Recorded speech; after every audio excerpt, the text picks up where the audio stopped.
Second-year student Dennis is at Oxford Brookes University. Despite having 8 months left to run on his current contract, his letting agent has already insisted he must decide whether he wants to keep his house next year.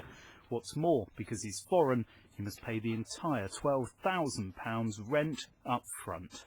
It feels very pressurizing, and I actually feel that I'm being discriminated against for just being a student, because non-student tenants normally don't get this long period when they have to make decision before their contracts actually end.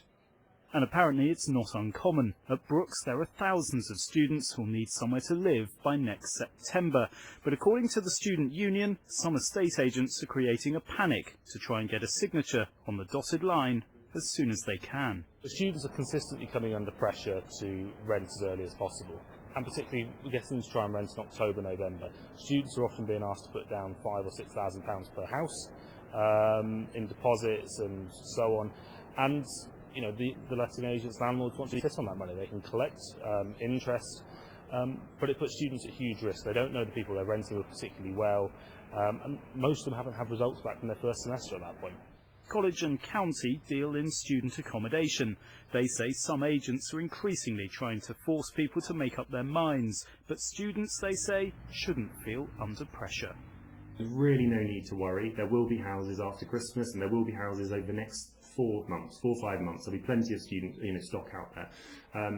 I was a student myself, 12, 13 years ago now, but you don't look back on your student days and think, oh, I remember that house, that was great. You look back and you think, oh, those people I lived with, that was a really good fun year. And that's what they should be thinking about, not the house right now.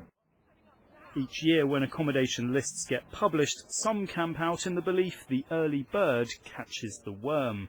The concern now is that some agents are taking advantage of that anxiety to get an early deal done.